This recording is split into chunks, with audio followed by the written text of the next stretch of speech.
A millionaire man spotted a girl selling his lost daughter's cherished stuffed animal. "It belonged to my father," the girl explained. He then uncovered a truth that gave him new life. Before we begin the tale, leave a comment below and share where you're watching from. Enjoy the story. The October rain pattered against the windows of Edward Harrington's sleek limousine as it inched through downtown Chicago's bustle. At 45, Edward possessed all that wealth could acquire. Yet his soul felt as hollow as the grand estate he called home. His piercing silver eyes gazed blankly at the city streets, seeing only the ceaseless march of his solitary life. "Sir, there's some traffic ahead," his driver, James, reported through the intercom. Edward scarcely responded. He was returning from another futile board meeting at Harrington Enterprises. Another day of amassing fortunes while feeling utterly empty. 8 years had elapsed since his world broke into countless fragments, and he had erected barriers around his heart so tall that nothing could touch him anymore. The rain intensified, mirroring the tempest that constantly churned within his chest. He tried everything to fill the emptiness. Lavish trips, exotic cars, even dating women who only sought his wealth. Nothing helped. Nothing could replace what he'd lost. As the limousine slowed near Lincoln Park, something drew his gaze through the rain-streaked window. On the sidewalk, under a wavering streetlight, sat a small figure crouched on a tattered cardboard box. A young girl, no older than 7, with messy blonde hair and clothes long past their prime. Before her, spread on a worn blanket, lay an assortment of toys, dolls with missing arms, broken toy trucks, and plush animals with faded fur. But it wasn't just any collection that stopped Edward's breath and froze his heart for several agonizing seconds. There, placed prominently among the items, like a signal from his past, was a small brown stuffed bear with a unique red ribbon and a missing left ear. Spot. Edward's hands began to tremble uncontrollably. His breathing grew shallow as memories surged back like a flood breaking through a dam after years of holding back a sea of sorrow. Lily's stuffed bear, his daughter's most treasured possession. The one she'd held every night until that dreadful day when everything changed forever. "Stop the car," he murmured, his voice barely audible over the pounding rain. "Sir, I didn't catch that." "Stop the car now." Edward's voice broke with raw feeling, startling even himself. The limousine halted abruptly, and Edward stumbled into the chilly October rain. His costly Italian shoes splashed through muddy puddles as he approached the girl with unsteady legs. She looked up with the most striking emerald eyes he'd ever seen. Eyes that painfully reminded him of Lily's, tightening his chest with grief. "Hello there," Edward said softly, kneeling despite his $1,000 suit soaking through. "What's your name, little one?" "Sophie," the girl answered, her voice quiet but surprisingly bold for someone so young. "Are you here to buy something, mister? Everything's real cheap. I need to help my grandma with her medicine." Edward's gaze stayed locked on the bear, unable to look away. Every detail was exactly as he recalled. The faded brown fur smoothed by countless embraces. The uneven stitching from 7-year-old Lily's toy doctor kit. Even the faint chocolate mark from the ice cream she'd spilled the day before the tragedy. "That stuffed bear," Edward said, his voice heavy with emotion he couldn't contain. "Where did you get it, honey?" Sophie clutched the bear protectively to her chest. "This is Mr. Paws. My daddy gave him to me when I was little." Her small face fell with a sorrow no child should bear. "But what, sweetheart?" "He left when I was a baby. Grandma says he couldn't handle being a dad, so he never came back. But he gave me Mr. Paws before he left." Sophie's eyes brimmed with tears that shattered Edward's heart. "I don't want to sell him, but Grandma's really sick, and her medicine costs so much." Edward felt the world spinning around him.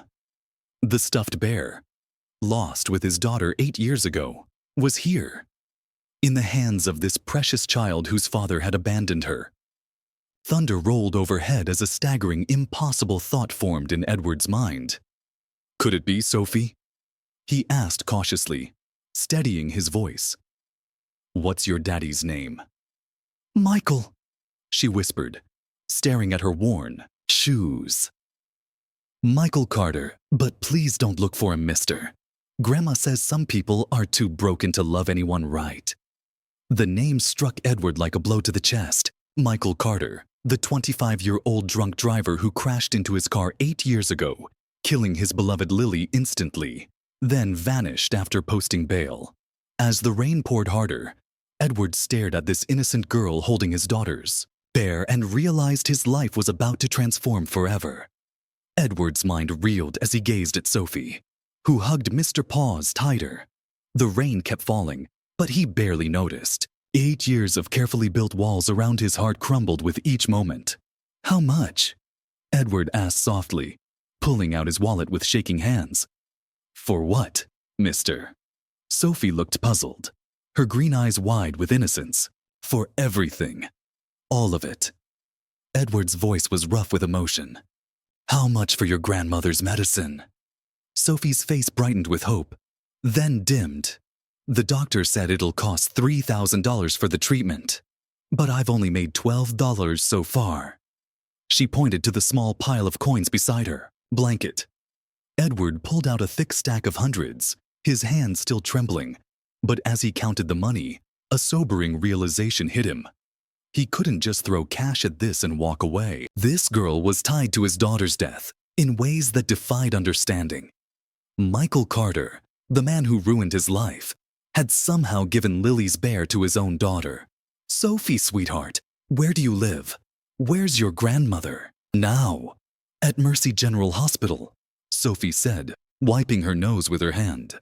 She's been there for 2 weeks. The nurses are kind, but they say she needs medicine soon. Her voice trailed off, unable to finish. Edward's heart broke completely. This innocent child faced the same loss he'd endured, and he was powerless to stop it, just as he'd been powerless to save Lily. What's your grandmother's name? Eleanor Brooks. Everyone calls her Nana Ellie. Sophie smiled for the first time, her face transforming. She raised me all by herself after Daddy left. She's the best person ever. Edward made a decision that would change everything. Sophie, I want to help you and your grandmother. But first, I need to ask something important. Do you have any pictures of your father? Anything he left behind? Sophie nodded eagerly. Nana Ellie has a box of his things in our apartment. She kept it in case he came back, though she doesn't think he will. Her face grew sad again. Why do you want to know about my daddy? Did you know him? Edward's chest tightened. How could he explain to this 7-year-old that her father had killed his daughter? That the bear she cherished was taken from a fatal accident scene? I might have known him long ago. Edward said carefully. Sophie, would you like me to take you to see your grandmother and maybe stop by your apartment first? Sophie's eyes lit up with excitement, then hesitated. Nana Ellie told me never to go with strangers, but you seem really kind and you want to help us. She bit her lip, torn between hope and caution. Edward knelt to her level, looking into her eyes. You're right to be careful, sweetheart. How about this? We'll call your grandmother first, and you can tell her about me. If she says it's okay, I'll take you to her. Deal? Sophie nodded enthusiastically. Okay, but mister, I don't even know your name. Edward, he said softly. Edward Harrington. As Sophie packed her toys, Edward stepped aside and called his lawyer on his cell phone. William, it's Edward. I need you to dig up everything on Michael Carter, the man who killed Lily. I need to know if he had family, children, anything. Edward, what's this about? The case was closed when he skipped bail. Just do it, William. I need it tonight. 20 minutes later, Edward sat in the passenger seat of his limousine with Sophie beside him, marveling at the leather seats and high-tech controls. She still clutched Mr. Paws tightly, unaware she sat next to the man whose daughter once owned. That bear. This is the coolest car ever. Sophie exclaimed, touching the smooth leather. Are you like a rock star or something? Edward managed a faint smile despite the storm in his heart. Something like that, sweetheart. As they drove toward Sophie's apartment in one of Chicago's tougher areas, Edward's phone buzzed with a text from William. Found initial info. Michael Carter, 33 now, had a daughter born 7 years ago to Laura Brooks. Mother died in childbirth. Child raised by maternal grandmother Eleanor Brooks. More to come. Edward's blood chilled. Laura Brooks, the woman who died, giving birth to Sophie, was Michael Carter's partner, meaning Sophie was not just the daughter of the man who killed Lily. She was an innocent victim of his abandonment, raised by her grandmother after losing her mother. The layers of tragedy overwhelmed him. As they pulled up to a rundown apartment building, Sophie pointed excitedly to a third-floor window. That's our place. Nana Ellie's going to be so surprised when I tell her about the money for her medicine. But Edward was focused on something else.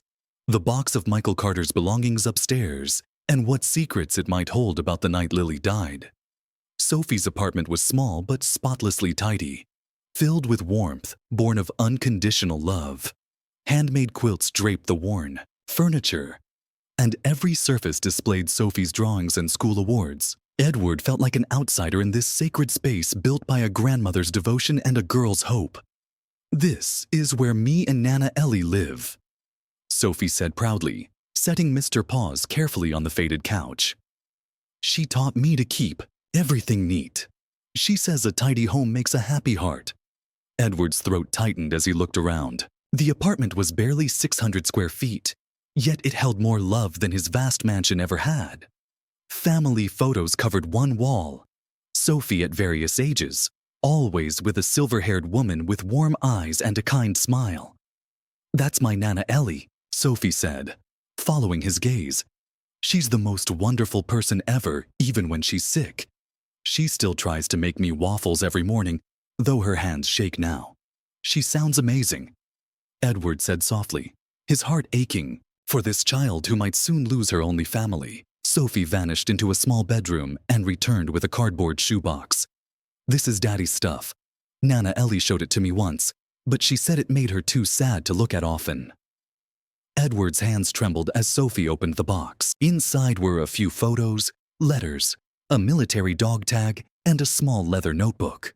The first photo nearly buckled Edward's knees. It was Michael Carter. Not the villain he'd imagined, but a clean-cut young man in an army uniform, arm around a beautiful woman with Sophie's green eyes, both smiling with pure joy. That's my mommy and daddy, Sophie said quietly. Nana Ellie says they loved each other so much, but sometimes love isn't enough when people are hurting inside. Edward picked up the dog tag with shaking fingers. Michael J. Carter, U.S. Army, Iraq War veteran. The pieces began to fit together in ways he hadn't expected. Nana Ellie said Daddy was a soldier, Sophie continued, sitting beside Edward on the couch. He fought in a war far away, and when he came back, he was different. Sad all the time. The war broke something in him that nobody could fix. Edward opened the notebook, and his heart stopped. The first entry was dated 3 months before the accident that killed Lily. The nightmares are worse. I can't sleep or think straight. Laura's worried about me, and the baby's coming soon. I want to be a good dad, but I'm so messed up. Started drinking again yesterday. I hate myself for it, but it's the only thing that stops the memories. Edward's hands shook as he read on. Entry after entry detailed Michael's struggle with severe PTSD, his love for Laura and their unborn child, and his growing reliance on alcohol to cope. The final entry was dated the night before the accident. Laura died today. Our beautiful baby girl survived, but Laura's gone. I can't handle this. I'm supposed to care for Sophie, but I can't even care for myself. Eleanor says she'll help, but how can I burden her with my broken life? I took one of Lily's toys from the hospital. The nurses said it might help Sophie feel connected. But I don't deserve to be anyone's father. I'm going to have a drink and figure out what to do. Edward's vision blurred with tears. For 8 years, he'd seen Michael Carter as a heartless monster who destroyed his family. But the truth was far more tragic. Michael was a broken veteran who lost his partner and couldn't cope with fatherhood while battling his demons. Mr. Edward. Sophie's small voice pulled him back. Are you okay? You look sad. Edward wiped his eyes quickly. I'm fine, sweetheart. Just thinking about some sad things from long ago. Sophie climbed onto his lap with a child's innocent trust. Nana Ellie says sad things help us value happy things more.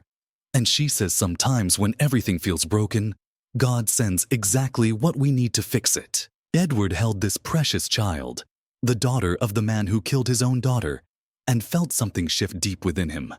The anger and hatred he'd carried for 8 years were turning into something else. Understanding, maybe even forgiveness. But one more photo in the box would change everything.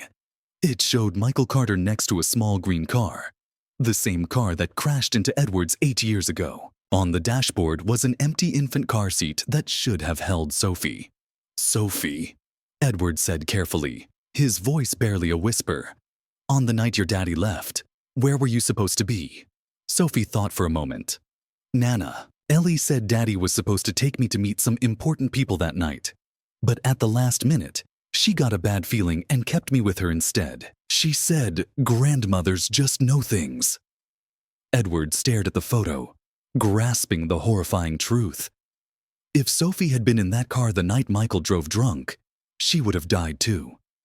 Eleanor Brooks's intuition had saved Sophie's life and unknowingly set off the tragic events that brought her into Edward's world 8 years later. Is something wrong, Mr. Edward? Sophie asked, noticing his silence. Edward looked at this beautiful, innocent child who had no idea she could have died the same night as his daughter. 2 little girls, both victims of one man's broken mind and heart. No, sweetheart, he whispered, holding her tighter. Nothing's wrong, but I think it's time we went to see your grandmother. Mercy. General Hospital's pediatric wing hummed with evening activity as Edward and Sophie walked hand in hand toward room 314. Sophie had chattered excitedly during the drive, sharing stories about her grandmother's famous oatmeal cookies and her love for singing old jazz tunes while washing dishes. But as they neared Eleanor's room, Sophie's step slowed, her grip on Edward's hand tightening. Sometimes Nana Ellie looks really sick, Sophie whispered, her enthusiasm fading. The tubes and machines scare me. But I act brave so she won't worry. Edward knelt to her level. You know what? I think your grandmother is lucky to have someone as brave as you. And you don't have to pretend with me, okay? It's normal to be scared. Sophie nodded solemnly, then knocked lightly on the door. Nana Ellie, it's me, Sophie, and I brought a friend. The voice that answered was frail but warm. Come in, my precious girl. I've been waiting for you. Edward's breath caught as they entered. Eleanor Brooks was clearly in the late stages of her illness. Pale, thin, with monitors tracking her vitals. But her eyes, the same vivid green as Sophie's, shone with love and intelligence as she saw her granddaughter. There's my beautiful girl, Eleanor said, opening her arms as Sophie carefully climbed onto the bed for a gentle hug. I was so worried when you didn't come this afternoon. I was working, Nana Ellie, selling my toys to help pay for your medicine. Sophie gestured excitedly toward Edward. This is Mr. Edward, and he wants to help us. Eleanor's eyes shifted to Edward, a flicker of recognition crossing her face. She studied him carefully, from his expensive suit to his face, trying to place him. Edward Harrington, he said softly, extending his hand. It's an honor to meet you, Mrs. Brooks. Eleanor's breath caught sharply. Her eyes widened as recognition hit. Oh my God, she whispered, her hand covering her mouth. You're Lily's father. The room fell silent except for the steady beeping of the heart monitor. Sophie looked confused, glancing between the adults. You know each other? She asked innocently. Edward and Eleanor locked eyes, years of pain and tragedy heavy between them. Eleanor's heart monitor beeped faster as her stress rose. "Mrs. Brooks," Edward said carefully, "perhaps Sophie could get some ice cream from the cafeteria while we talk." Eleanor nodded, her gaze still on Edward. "Sophie, sweetheart, why don't you go downstairs and get us some ice cream? Here's $5." She reached for her purse. With trembling hands, "I'll pay," Edward said quickly, handing Sophie a $20 bill. "Take your time, sweetheart. Get whatever you want." After Sophie skipped out, Eleanor's composure broke. Tears streamed down her cheeks as she struggled to speak. "I am so sorry," she whispered. "I am so sorry for what Michael did to your family. I've carried the guilt for 8 years, wondering if I could have stopped that horrible night." Edward sank into the chair beside her bed, his emotions overwhelming him. "Mrs. Brooks, Eleanor, please. I didn't come here for an apology. I came because—" He paused, grappling with the impossible situation. "Because Sophie has something that belonged to my daughter." Eleanor's face paled. "Oh no. Oh God, no. What does she have?" "A stuffed bear, brown with a red ribbon and a missing left ear. She calls it Mr. Paws." Eleanor closed her eyes, tears spilling down her cheeks. "Michael brought it to her when she was a newborn. He said he'd found it and it would help her feel less alone. I never asked where it came from. I was so focused on helping him cope with Laura's death and his struggles." "I read his journal," Edward said quietly. "I understand now what he was going through. The PTSD, losing Laura, becoming a single father when he could barely manage himself." Eleanor nodded, her voice breaking. "He was such a kind boy before the war, gentle, always helping others. But when he came back from Iraq, he was a shadow of himself. The drinking, nightmares, panic attacks. I begged him to get help, but he was too proud, too ashamed." "What happened that night, Eleanor? I need to know." Eleanor took a shaky breath. "Michael was supposed to take Sophie to meet Laura's parents for the first time, an hour away. He'd been drinking all day, grieving for Laura. I had a terrible feeling, a grandmother's instinct, I guess. I insisted Sophie stay with me that night." Edward's heart pounded. "So Sophie was supposed to be in the car?" "Yes," Eleanor whispered. "If I hadn't intervened, both little girls would have died that night. Michael would have killed himself, your precious Lily, and his own daughter. The guilt of that has haunted me every day." The weight of the revelation hit Edward like a physical blow. Eleanor Brooks had unknowingly saved Sophie's life while being unable to save Lily's. The interconnectedness of their tragedies was almost too much to grasp. "After the accident," Eleanor continued, "Michael vanished completely. No calls, no money. I think the guilt and shame broke what was left of his mind. I raised Sophie alone, loving her with all my heart. But I've always carried the knowledge that her father destroyed another family." Edward reached out and took Eleanor's hand. "You saved Sophie's life that night and gave her 8 years of love and stability she wouldn't have had. You have nothing to feel guilty about. But your daughter, my daughter, is gone," Edward said, his voice thick with emotion. "And nothing can bring her back. But Sophie is here, alive, and she needs us both now." Eleanor squeezed his hand tightly. "What are you saying, Edward?" Before Edward could answer, Sophie's voice echoed from the hallway, singing a cheerful tune as she returned with ice cream. Edward and Eleanor exchanged a look, both knowing their conversation was about to take a life-altering turn. "We'll talk more later," Edward whispered as Sophie bounced back into the room. "I got chocolate for everyone," Sophie announced, happily, unaware of the earth-shattering conversation that had just occurred. "Nana Ellie, you look sad. Are you feeling worse?" Eleanor forced a smile and patted her bed. "No, sweetheart. I think I might be feeling a little better." 3 days later, Edward paced the polished floors of his mansion study, his mind racing with possibilities. He'd spent every waking hour at the hospital, officially as Sophie's friend, but really learning everything about the incredible girl who'd become the center of his world.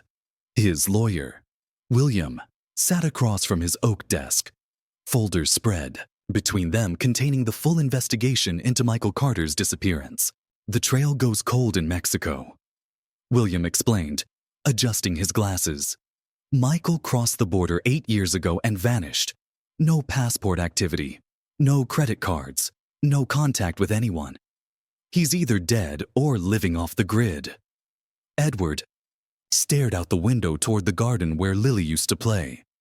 What about his military records? Severe PTSD, multiple recommended treatments he refused. 3 DUIs in the 2 years before the accident, all dismissed on technicalities. The system failed him completely. And Sophie's legal status? William flipped through another folder. Eleanor Brooks has full custody, listed as Sophie's emergency contact, primary guardian, and beneficiary of a small life insurance policy Laura had through her job.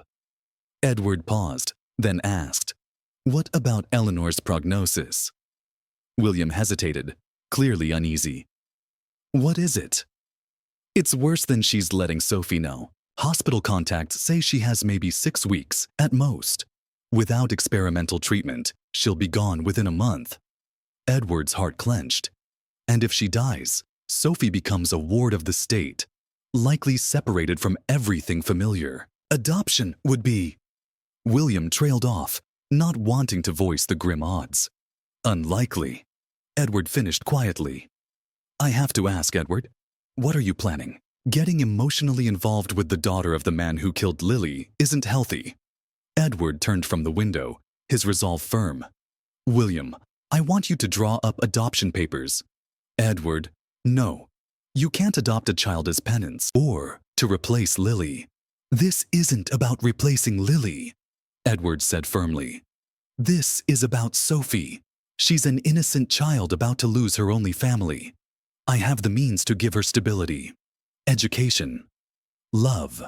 William stood, his composure cracking. "You've known her for 3 days. You can't love someone you barely know, especially when she's tied to your worst tragedy." Edward was quiet for a moment. "Do you know what Sophie did yesterday?" William shook his head. "She drew a picture of my daughter." William's expression softened. "What do you mean?" "She'd never seen a photo of Lily, never heard her name before 3 days ago. But she drew a girl with brown hair and blue eyes playing with a bear that looked just like Mr. Paws. She said she'd been dreaming of a sad girl who wanted her bear to be happy again." William sank back into his chair. "Edward, I'm not trying to replace Lily," Edward continued. "But I think Lily led me to Sophie. Maybe this is all connected in ways we don't understand. She's going to lose her grandmother. Just like I lost my daughter, I can ensure she doesn't lose everything." William gathered his papers slowly. "This will be complicated.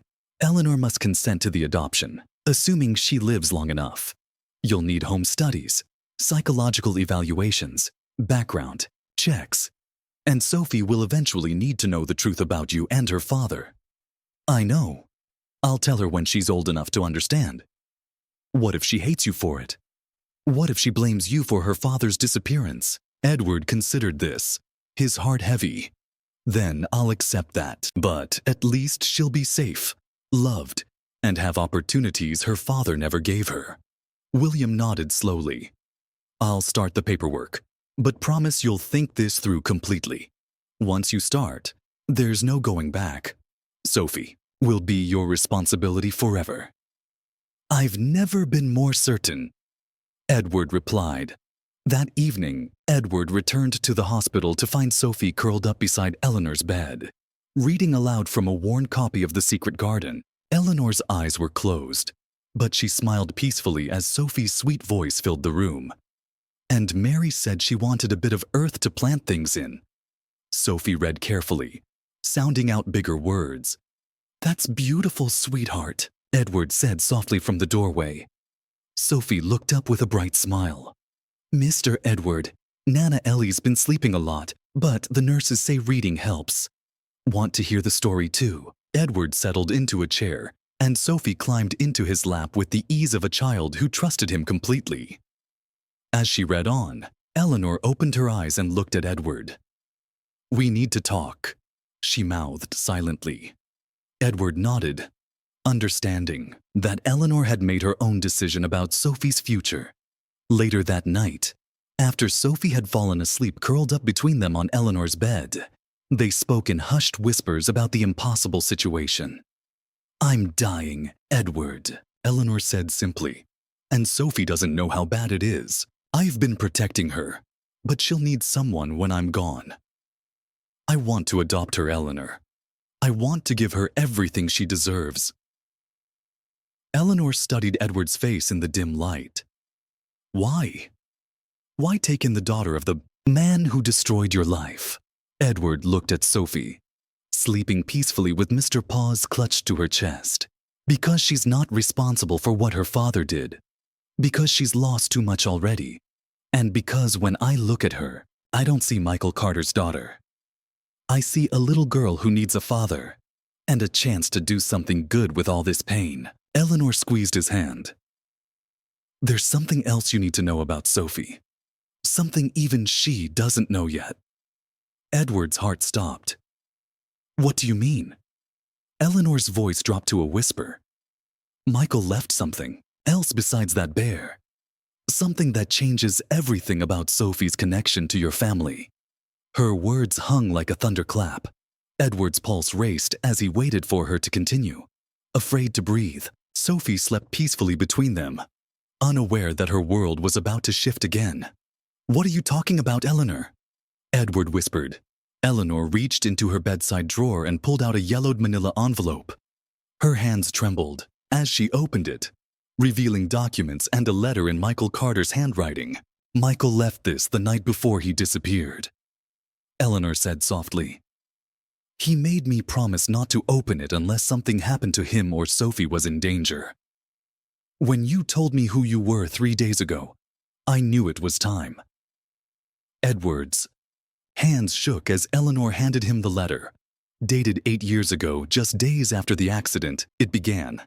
"Eleanor, if you're reading this, I'm either dead or I've done something so awful I can't return. I need you to know the truth about that night and about Sophie, because she deserves to know who she is. The accident wasn't random. I was driving to meet someone, Lily Harrington's father, Edward Harrington.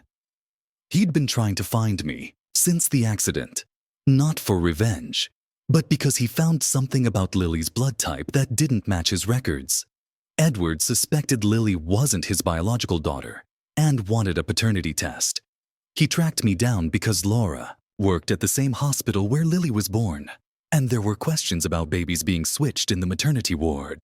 Eleanor, I never meant to hurt anyone. I was drunk and terrified about what the DNA test might reveal. I was supposed to meet Edward that night to give a sample, but I panicked. I thought if Lily wasn't his daughter, it would make what I'd done worse. I never told you, but Laura confessed something before she died.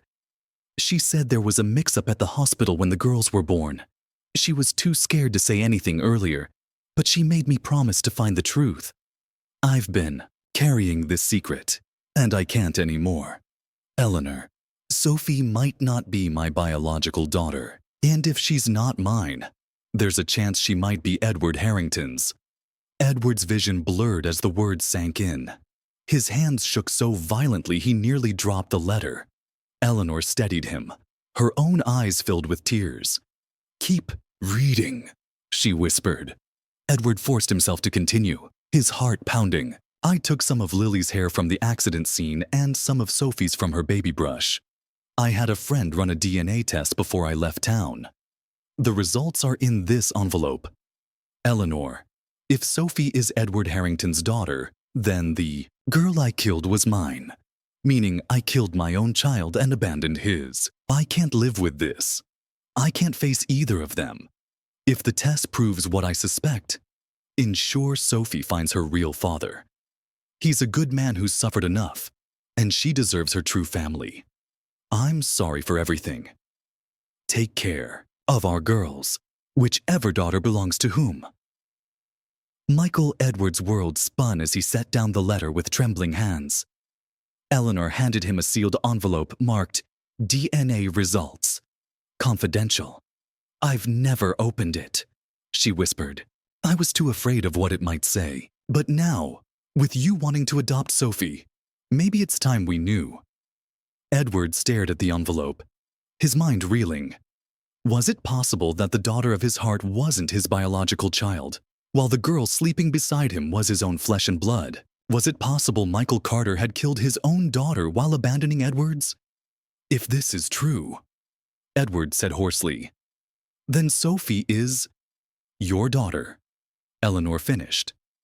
And Lily was Michael's.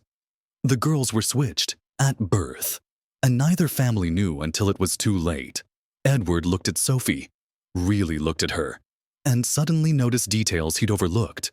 Her dimpled chin matching his, the way she tilted her head when thinking, her love for sketching and attention to detail, all traits mirroring his own personality. "Oh my God," Edward breathed. "Sophie is my daughter, my biological daughter?"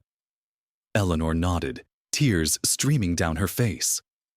"I think so. I've suspected for years, but was too scared to investigate. She doesn't look like Michael or Laura, but she has your eyes, your mannerisms, your stubborn resolve." Edward's understanding of the past 8 years shattered and rebuilt in seconds. He hadn't just found Michael Carter's abandoned daughter. He'd found his own child, raised by strangers, while he grieved for a girl who wasn't his. But Lily had been his in every way that mattered. He'd loved her, raised her, been her father in all the ways that counted. And Sophie was Michael's biological daughter, but he'd been her father in all the ways that shaped her. "We need to open it," Edward said, his voice stronger. "We need to know for certain." Eleanor nodded and carefully tore open the envelope. Inside was a single sheet of lab results. Edward scanned the technical jargon until he found the conclusion. Probability of paternity between Michael J. Carter and subject A, Sophie Brooks, 0.02%. Probability of paternity between Edward J. Harrington and subject A, Sophie Brooks, 99.197%. The results were clear. Sophie was Edward's biological daughter, and by elimination, Lily had been Michael's.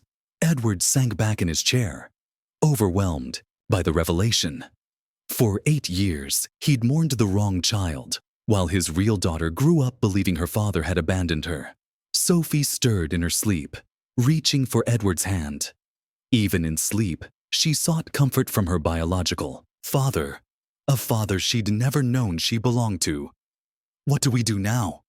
Eleanor whispered. Edward looked at this brave woman who'd raised his daughter with such love, then at Sophie, unaware her identity was about to change. "We figure out how to tell her that everything she thought about her family was wrong. And we pray love is stronger than biology, because no matter what that test says, you're still her grandmother in every way that matters." But even as he spoke, Edward's mind raced with the implications. Sophie wasn't just a child he wanted to adopt out of kindness. She was his own daughter, coming home at last. The question was whether she'd want him as her father once she learned the truth about the man she'd always believed was her dad. 2 weeks later, Edward sat in a small Chicago diner at 6 a.m., staring at a cold cup of coffee. Across from him was Dr. Susan Patel, a child psychologist William had recommended to help navigate the impossible conversation ahead. "There's no perfect way to tell a 7-year-old her identity is wrong," Dr. Patel said gently. "But Sophie is resilient, and she trusts you completely. That's crucial." Edward ran his hands through his hair, exhaustion etched in his face. "How do I tell her the father she's missed her whole life killed the girl she was switched with at birth? How do I explain I'm her real father, but I've been mourning another man's daughter for 8 years? You tell her the truth, slowly, with love and Eleanor's help. Children are more adaptable than we think, especially when they feel secure." Edward's phone buzzed with a text from the hospital. "Eleanor asking for you. Please come soon. Nurse Laura." Dr. Patel noticed his expression change. Is everything okay? Eleanor's getting worse. Sophie doesn't know how serious it is. But I think Eleanor wants to tell her about the DNA results before... He couldn't finish. 20 minutes later, Edward found Eleanor sitting up in her hospital bed, more alert than she'd been in days. Sophie was at school, giving them time to talk. I've been thinking all night, Eleanor said without preamble. We need to tell Sophie the truth today. All of it. Are you sure she's ready? Eleanor's laugh was weak but firm. Edward, that girl has faced more loss in 7 years than most adults do in a lifetime. She's stronger than you know. The truth about Michael, what he did, will be devastating. But she deserves to know her real father before I'm gone. Edward took her frail hand. How do we do this together? When she gets here after school, we tell her we've discovered something amazing about her family. We start with the positive, that she has a father who loves her. Then we explain, the hospital mix-up gently. And Michael. Eleanor's expression hardened slightly. We tell her the man she thought was her father was very sick in his mind and made terrible choices that hurt people. But we also tell her he loved her, enough to ensure she stayed with me that night, even if he didn't understand why. At 3:30 p.m., Sophie burst into the hospital room with her usual energy, backpack flying, blonde hair in disarray. Nana Ellie, Mr. Edward, guess what happened at school today? She climbed onto Eleanor's bed, chattering about her art project and a new friend named Mia. Edward's heart clenched as he watched her animated face, knowing her joy was about to be shaken. Sophie, sweetheart, Eleanor said gently. Mr. Edward and I need to talk to you about something important. About your family. Sophie's expression grew serious. At 7, she'd learned that family talks often meant bad news. Is it about my daddy? Did something happen to him? Edward and Eleanor exchanged glances. This was the moment that would change everything. Sophie, Edward said softly, what would you say if I told you we found something wonderful? About your family. Something that makes you even more special? Sophie tilted her head thoughtfully. Like what? Eleanor took a deep breath. Sweetheart, remember when we talked about how doctors sometimes make mistakes at hospitals? Sophie nodded. Well, when you were born, the doctors made a special mistake. They gave you to the wrong family at first. Sophie's eyes widened. What do you mean? Edward leaned forward, his heart pounding. Sophie, honey, it turns out you're not Michael Carter's daughter. You're my daughter, my biological daughter. The room fell silent, except for the steady beeping of Eleanor's monitors. Sophie stared at Edward with her brilliant green eyes, processing information that would challenge an adult. But if I'm your daughter, Sophie said slowly, then where's your other little girl? The one in the pictures at your house? Edward's throat tightened. Sophie had noticed Lily's photos during visits to discuss adoption plans. Sophie, Eleanor said gently, Lily was your daddy Michael's real daughter. The doctors switched you two when you were babies, and nobody knew until now. Sophie was quiet for a long moment, her 7-year-old mind grappling with the implications. So, Lily was my sister, kind of? Yes, Edward said. You were both born on the same day in the same hospital. You grew up in each other's families. Where is she now? Can I meet her? This was the moment Edward dreaded. He knelt beside Eleanor's bed, at Sophie's eye level. Sophie, sweetheart, Lily died when she was 7. There was a bad car accident. Sophie's face crumpled with grief for a sister she'd never known. She died? But she was just a little girl like me. Yes, she was. And she was very loved, just like you are. Sophie was quiet for several minutes, tears streaming down her cheeks. When she spoke, her question broke Edward's heart. Was my daddy Michael driving the car that hurt Lily? Edward and Eleanor exchanged a look, knowing they couldn't soften this blow. Yes, Sophie, Eleanor said quietly. Michael was driving. He was very sick in his mind and had been drinking, which made him make bad choices. Sophie's sobs were heartbreaking. So my daddy killed my sister? Sophie, Edward said urgently, gathering her into his arms. Michael Carter wasn't your real daddy. I am. And yes, he made a terrible mistake that hurt our family badly. But you're not responsible for what he did. You're innocent, perfect, and loved. Sophie clung to Edward with desperate strength. I don't understand. If you're my real daddy, why didn't you find me before? Why did I live without a daddy so long? Because I didn't know you existed, sweetheart. I thought Lily was my daughter, and I thought you were Michael's. Nobody knew about the mix-up until now. Sophie pulled back to look at him, her face streaked with tears. But you know now. Yes, and now I want to be your daddy forever if you'll let me. I want to take care of you, love you, and ensure you never feel alone again.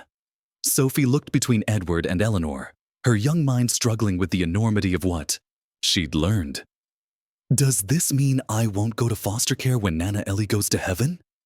The question revealed Sophie understood more about Eleanor's condition than they'd realized. That's right, sweetheart, Eleanor said through her own tears. Edward is going to adopt you, so you'll be his daughter legally too. You'll have a real family again. Sophie was quiet for a long time, nestled in Edward's arms. When she spoke, her words surprised them both. I'm sad about Lily, and I'm confused about Michael. But I'm happy you're my real daddy because I love you already. Edward held her tighter, overwhelmed by her resilience and capacity for love. But as Sophie fell asleep in his arms an hour later, Edward couldn't shake the feeling that they hadn't told her the whole truth yet. And somewhere in his mind, a terrible thought formed about Michael Carter's 8-year disappearance and what might happen if he returned. 3 days after the revelation, Edward sat in the cramped office of Detective Lisa Moreno, who had worked Lily's case 8 years ago. The walls were lined with case files, crime scene photos, and a Chicago map marked with red pins. I've been expecting this call for years, Detective Moreno said, leaning back in her worn chair. The Michael Carter case never felt right. A man kills a child in a drunk driving accident, posts bail, and vanishes completely. That doesn't happen without help. Edward studied the case files on her desk. What do you mean, help? Someone with resources helped Michael Carter disappear. The timeline is too clean, too professional. He crossed into Mexico within 24 hours of skipping bail, with a new identity, cash, everything arranged. You think someone paid for his escape? Detective Moreno nodded grimly. I think someone wanted Michael Carter gone as much as he wanted to disappear. The question is who and why. Edward's phone buzzed with a text from Eleanor. Sophie, asking tough questions about Michael.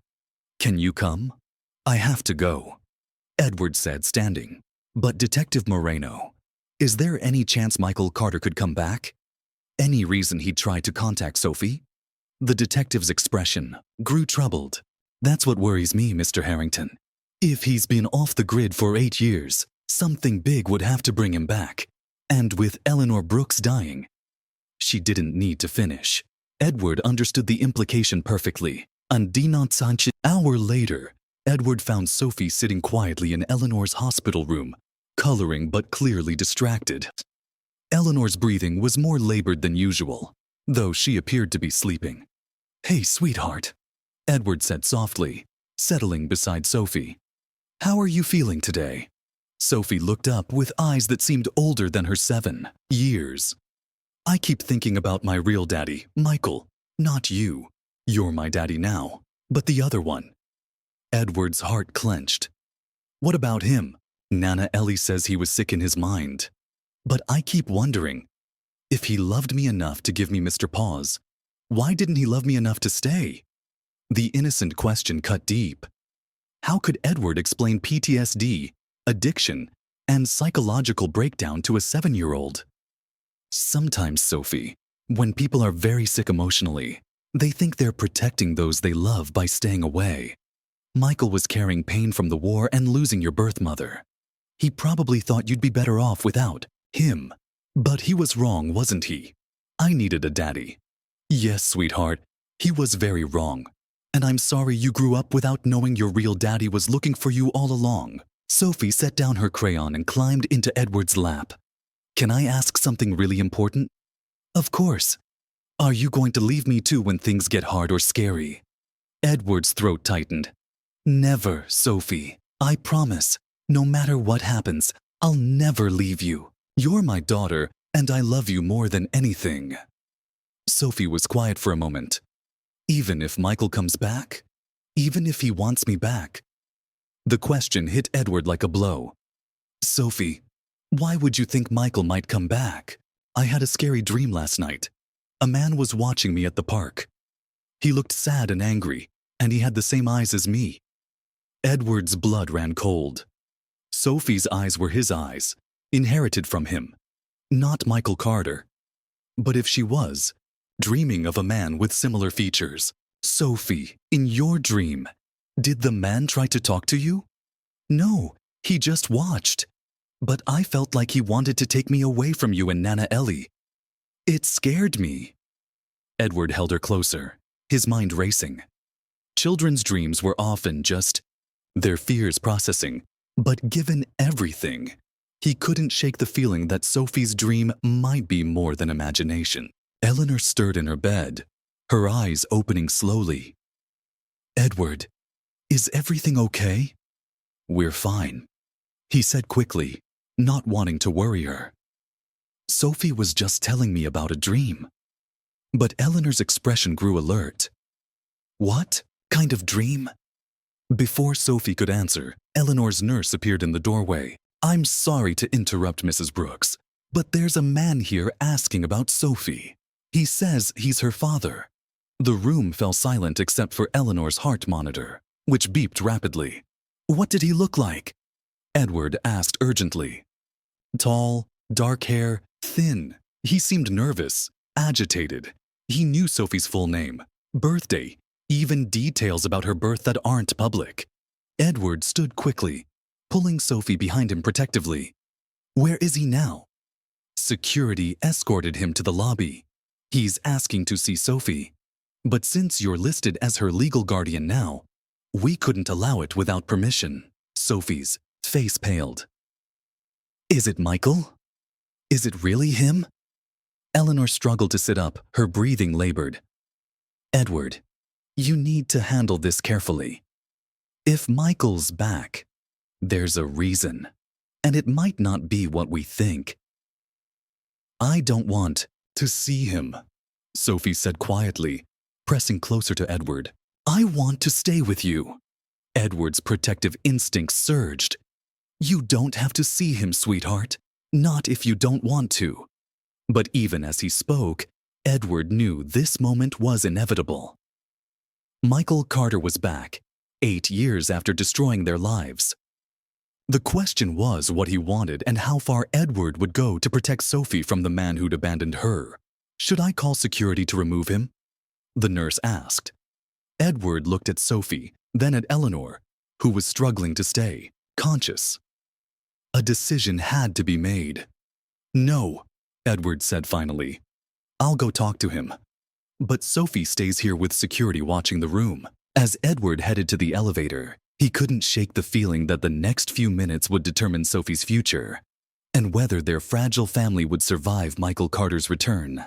The hospital elevator descended slowly as Edward prepared to face the man who'd haunted his nightmares for 8 years. His hands were steady, but his heart pounded with each floor.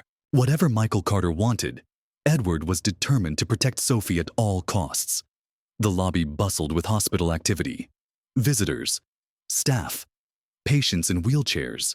But Edward spotted Michael immediately, sitting alone in a corner chair, head in his hands, looking nothing like the monster Edward had imagined. Michael Carter was gaunt, his dark hair streaked with premature gray. His clothes were clean but worn, and his hands shook with what might have been withdrawal, anxiety, or exhaustion.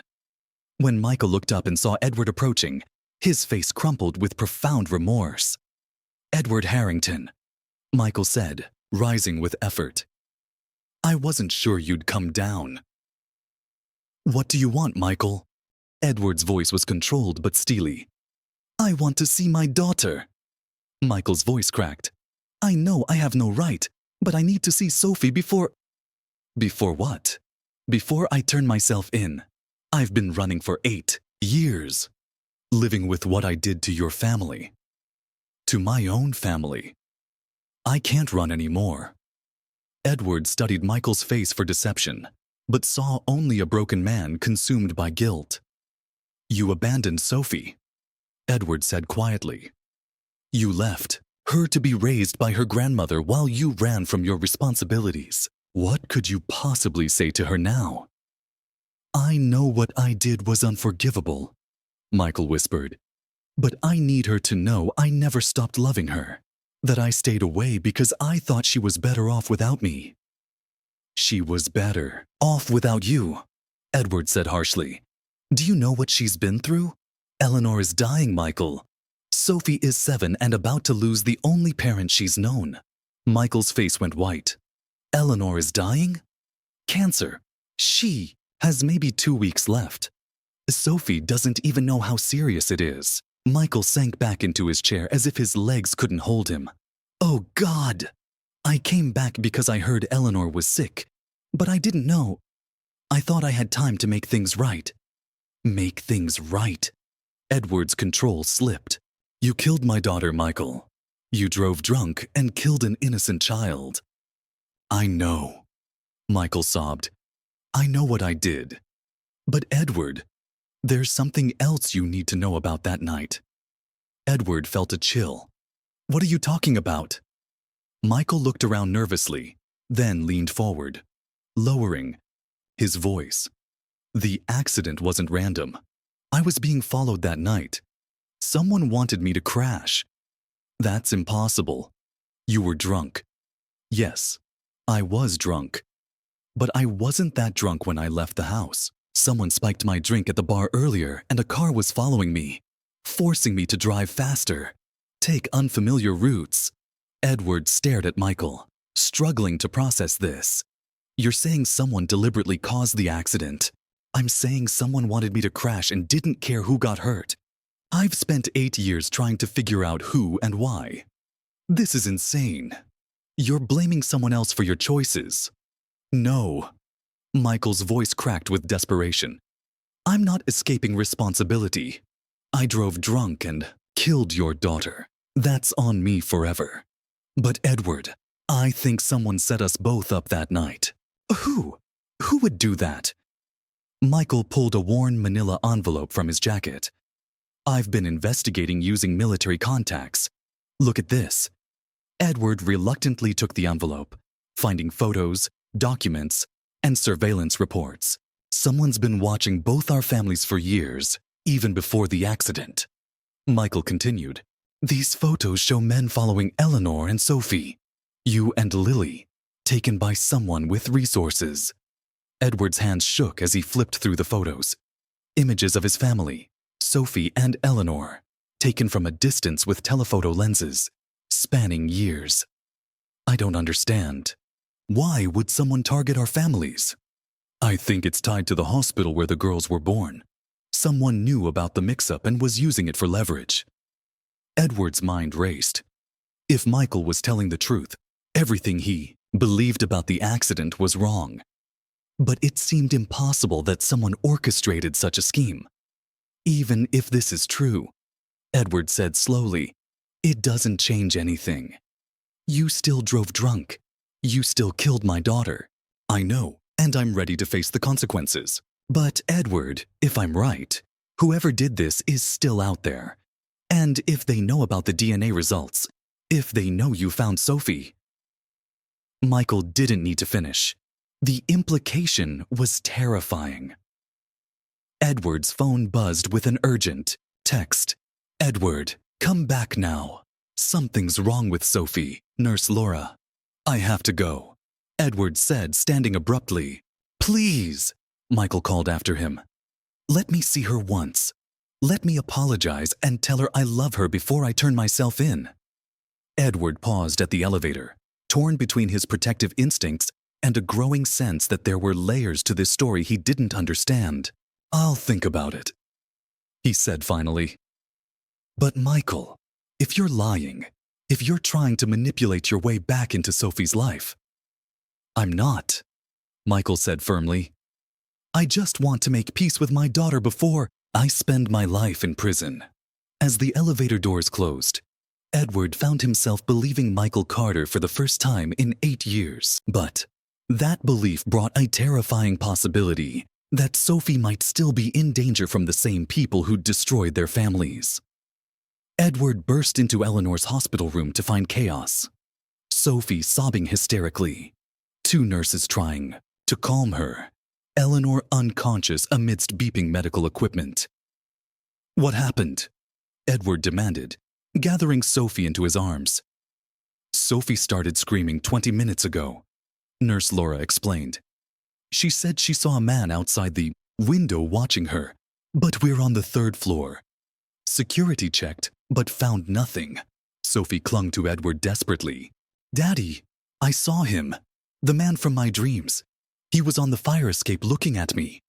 Edward's blood turned to ice. If Michael was telling the truth about being watched, Sophie might actually be in danger. We're leaving, Edward said decisively. No, Mr. Harrington. Mrs. Brooks's condition is critical. She may not have much time. Edward looked at Eleanor's unconscious form, his heart breaking. But Sophie's safety came first. Call me the moment she wakes up, he said, then turned to Sophie. Sweetheart, we need to go to my house where you'll be safe. 30 minutes later, Edward paced his mansion's living room while Sophie sat curled up on the couch with Mr. Paws, still shaken. His head of security, Robert Klein, reviewed hospital surveillance footage. There's definitely someone on that fire escape, Robert reported grimly. Male, medium build, dark clothing. He was there for about 15 minutes before vanishing. Edward's phone rang. Detective Moreno. Mr. Harrington, we need to talk now. Michael Carter's story about being followed that night. He might be telling the truth.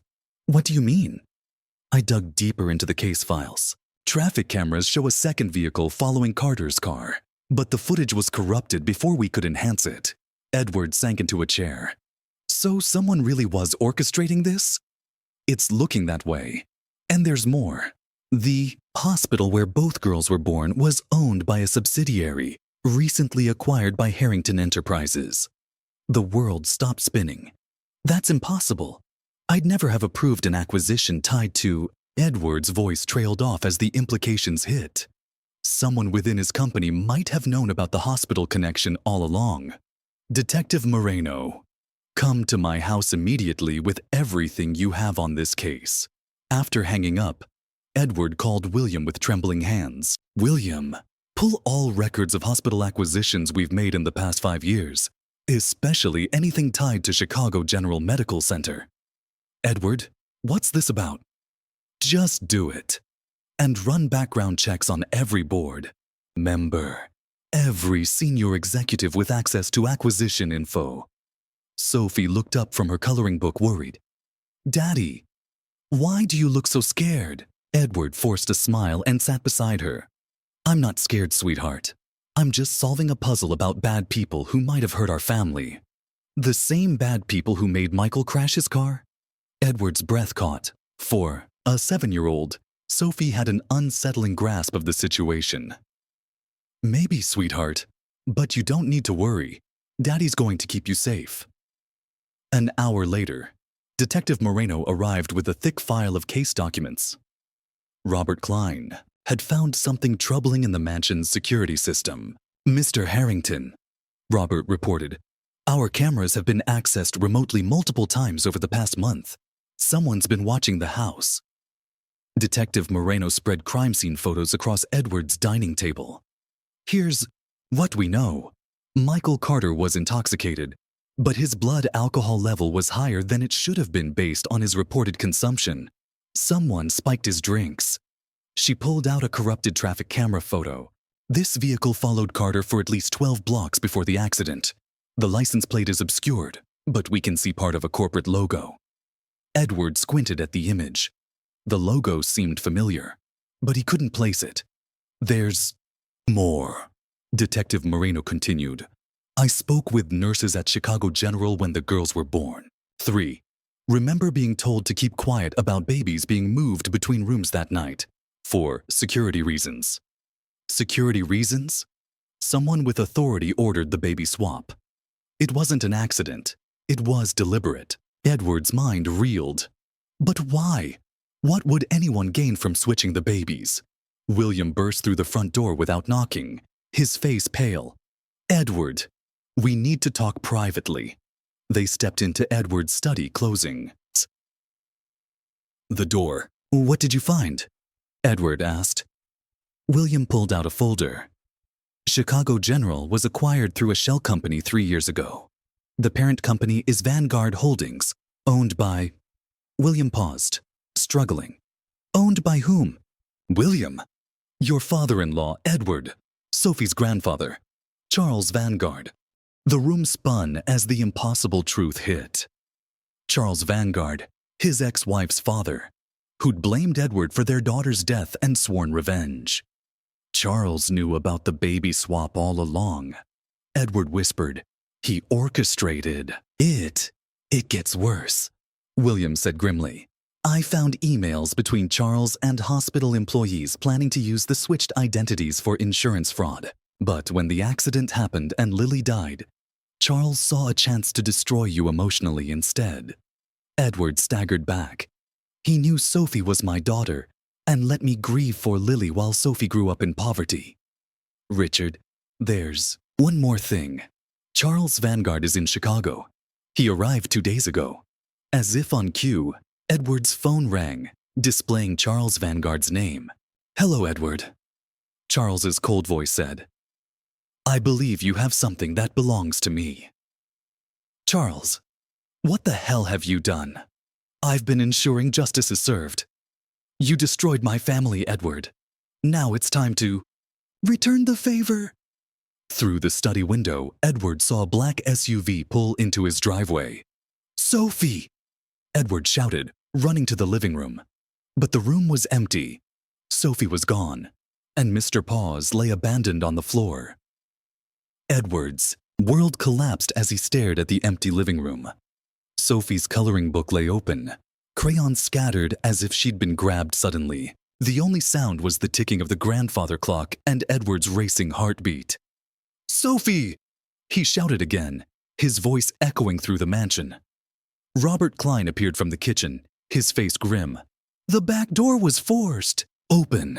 Cameras showed 2 men in dark clothing with a van in the service alley. Edward's phone buzzed with a text from an unknown number. Union Station. Track 12, 1 hour. Come alone, or Sophie disappears forever. Detective Moreno was already on her radio, calling for backup and an APB on Charles Vanguard. Edward, we'll find her, but you can't go to that meeting alone. Like hell I can't, Edward said, grabbing his keys. Charles has my daughter. I'm not risking her life. William grabbed his arm. Edward, think logically. Charles orchestrated this for 8 years. He won't just hand Sophie back. Then what do you suggest? Edward's voice was raw with desperation. Detective Moreno looked up from her radio. We position officers throughout Union Station, out of sight. You go to the meeting, but you're not really alone. Edward's phone rang again. Charles, Vanguard. I assume you got my message. Charles said coldly. Where is she? What do you want? What I've always wanted, Edward. For you to know what it feels like to lose everything you love. I already lost everything when Lily died. Charles's laugh was bitter. Lily was never yours, Edward. She was my granddaughter, my blood, and you let her die while you survived. Now you'll know what it feels like to lose your real child. Charles, please, Sophie is innocent. Innocence is irrelevant. You took my granddaughter from me. Now I'm taking yours. The line went dead. Edward drove to Union Station, hands shaking on the wheel. Detective Moreno followed, in an unmarked car with a team. But Edward felt utterly alone. Sophie, his daughter, his flesh and blood, was in the hands of a man consumed by grief and revenge. Union Station was crowded with evening commuters.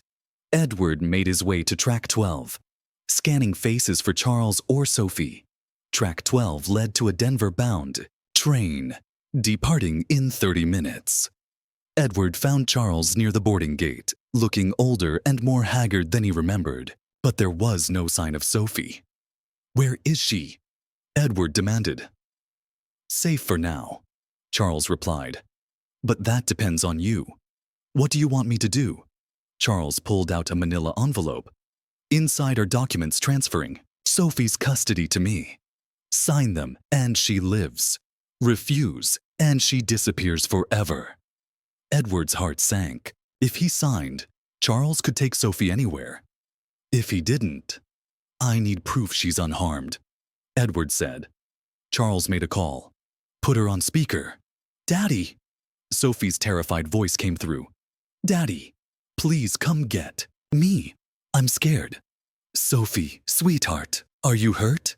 "No, but there are bad men here, and they won't let me go. They said you don't want me anymore." Edward's heart shattered. "That's not true, Sophie. I want you more than anything. I'm going to get you, I promise." Charles ended the call. "Sign the papers, Edward. Now." Edward looked around, hoping to spot Detective Moreno or her team. He saw several possible undercover officers, but Charles's men could be anywhere, possibly armed. "If I sign, how do I know you'll let her go?" "You don't," Charles said simply. "You'll have to trust me, like I trusted you to protect Lily 8 years ago." Edward's hands trembled as he picked up the pen. Everything screamed not to sign, but Sophie's terrified voice echoed in his head. He couldn't risk her life on the hope the police would find her in time. Just as he was about to sign, his phone rang. Michael Carter. "Edward, don't sign anything. I found where they're keeping Sophie." Charles's face went white. "Who is that?" "Michael Carter," Edward said loudly, hoping Detective Moreno would hear. "And he's about to ruin your plan." Charles reached into his jacket, but before he could draw a weapon, 3 officers emerged from the crowd, guns drawn.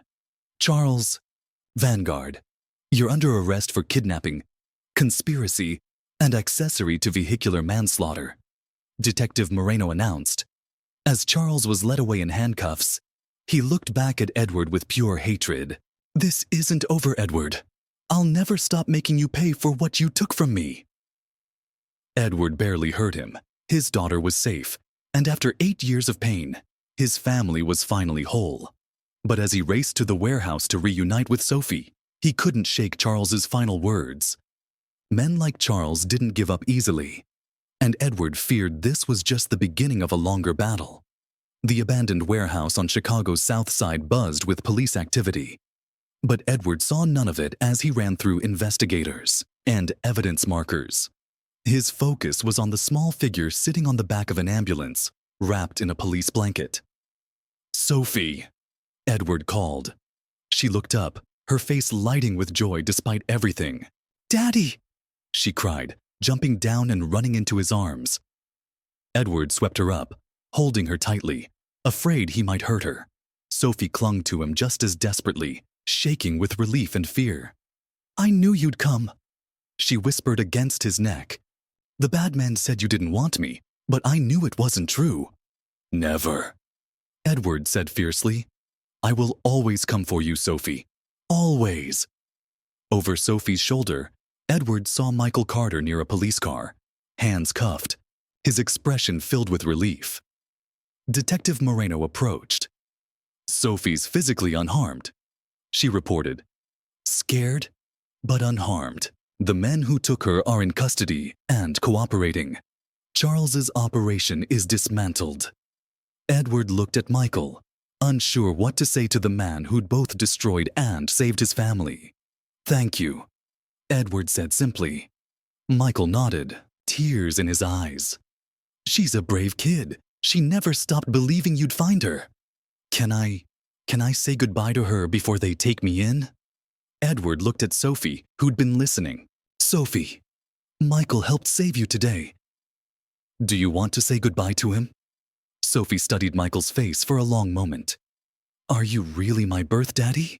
The one who gave me Mr. Paws? Yes, Michael said quietly. I am, and I'm sorry I couldn't be the father you deserved. Sophie wriggled out of Edward's arms and walked to Michael. I forgive you, she said simply. Nana Ellie taught me that forgiveness makes your heart lighter. Michael's composure broke completely. Sophie, giving you that bear was the last good thing I did before everything went wrong. I loved you then, and I love you now. I know, Sophie said, and I love you too. But Edward is my daddy now, and he makes me feel safe. Michael nodded through his tears. That's all I ever wanted for you, sweetheart. To be safe and loved. As the police led Michael away, he looked back one last time. Take care of her, Edward. She's the best part of both our families. 3 hours later, Edward and Sophie sat in Eleanor's hospital room. Eleanor was awake but weak. Her breathing labored despite the oxygen mask. Her eyes shone with joy as she held Sophie's hand. I was so scared I'd never see you again. My precious girl, Eleanor whispered. I'm okay, Nana Ellie. Daddy saved me, just like he promised. Eleanor looked at Edward with profound gratitude. Thank you for bringing her home. Eleanor, Edward said softly. There's something I need to ask you. Something important. Eleanor nodded, understanding. Sophie, Edward said, kneeling beside the bed. Nana Ellie and I need to talk to you about something special. We know you've been very brave today, but we need you to be brave one more time. Sophie's expression grew serious. What is it? Eleanor struggled to sit up. Sweetheart, you know I'm very sick, right? Sophie nodded, tears filling her eyes. The doctor said your body is tired and might need to rest soon. That's right. And when that happens, I won't be able to take care of you anymore. Eleanor's voice was gentle but steady. But Sophie, that doesn't mean you'll be alone. I know, Sophie said quietly. Edward is going to adopt me so I can be his daughter for real. Edward's heart swelled with love for this remarkable girl. Sophie, that's exactly right. But there's something else we want you to know about how much you mean to all of us. Over the next hour, they told Sophie the complete story about the hospital mix-up, how Lily was Michael's biological daughter while Sophie was Edward's. They explained that love isn't just about blood, but about those who choose to stay and care for you. Sophie listened carefully, asking thoughtful questions, processing information that would challenge older minds. So Lily was my sister in a way, Sophie said finally. And she'd be happy I found my real daddy. I think she'd have loved you very much, Edward said. And she'd be happy we found each other. What about Mr. Paws? Can I keep him even though he was Lily's? Edward smiled through his tears. Sophie, Mr. Paws belongs to you now. Lily would want you to have him. That night, Edward tucked Sophie into the guest bedroom of his mansion, already being converted into her permanent room. She clutched Mr. Paws tightly, but for the first time, she seemed truly at peace. Daddy, Sophie said, as Edward turned off the light.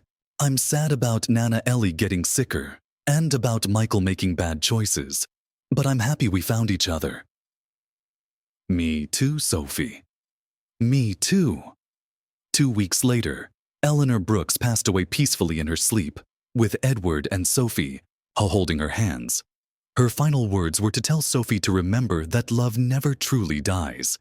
It just changes form and grows in new hearts. The funeral was small, but filled with love. Sophie stood between Edward and Michael, who'd been granted permission to attend while awaiting sentencing, and sang Somewhere Over the Rainbow in a voice pure enough to make angels weep. After the service, Michael knelt to Sophie's level one last time. I have to go away for a long time to pay for my mistakes, but helping save you is the most important thing I've ever done. Will you write me letters? Sophie asked. Michael looked at Edward, who nodded. I think that'd be fine, as long as the letters are appropriate. Thank you, Michael said to Edward, for giving her the life I couldn't. 6 months later, Edward stood in his mansion's garden, watching Sophie play on the swing set he'd installed. She laughed with pure joy, her blonde hair flying, Mr. Paws tucked in her jacket pocket. William approached with a folder.